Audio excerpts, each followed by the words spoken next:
The rain began like whispered pain, a steady beat on window pane. No one knew the storm would grow, or drown the hearts that loved below. The first just puddles on the ground, but soon the world began to drown. Each drop a weight, each gust a moan, each house a prayer, each soul alone. From Houston up to hilltop stone, floodwaters claimed both field and home, and nestled in the canyon's mist lay the camp called Mystic, quietly kissed, where girls had sung and found their graves.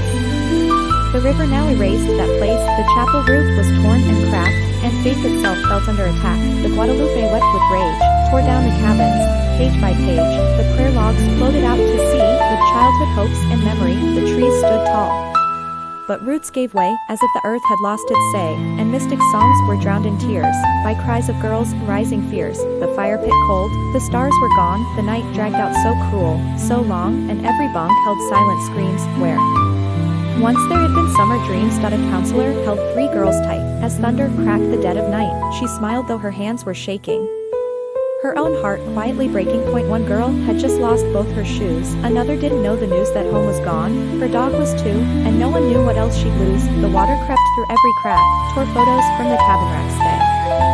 Hand-drawn cards soaked through and torn, a friend forever, washed and worn.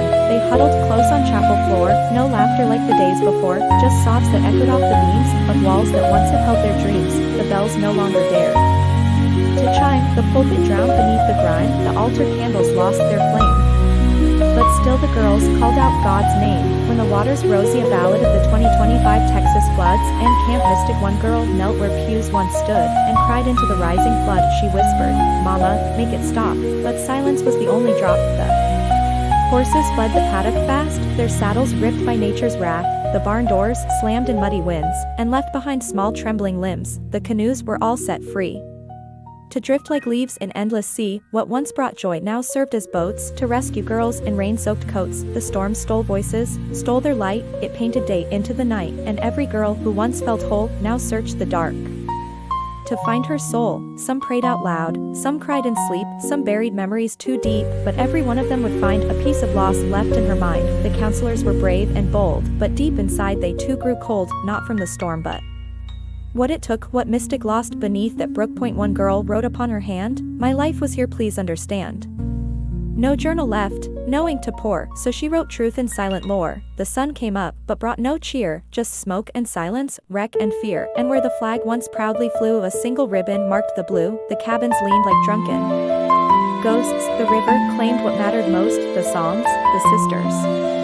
Painted signs now tangled in the twisted pines. One bunk bed stayed, though half submerged, its frame bent back, its mattress perched. A teddy bear still clung to cloth, a mute survivor of the wrath.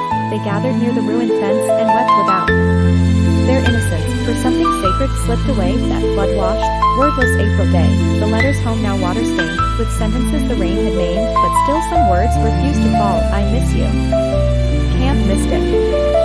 That's all. Asterisk. Parents came and broke in tears at what was left of childhood years. The camp they knew was dark and bare, but still their daughters had been there. They lit a fire on soggy ground and sang, though not one note was sound, just trembling lips and aching eyes that turned their sobs to lullabies. The flag was raised again by noon, though sky was heavy, void of moon. It flapped like heartbeats under strain, a signal. Mystic still remained. Girls returned in weeks to mend the roots, the walls, the books, the bend, with every nail and every sweep. They honored those the flood did keep. Some found their shoes, their socks, a charm, a locket buried near the barn, but others found a quiet grace to simply stand and face the place. They planted roses near the gate to bloom beside the scars of fate, and whispered with their hands in dirt, "We're still alive, and yes, it hurt."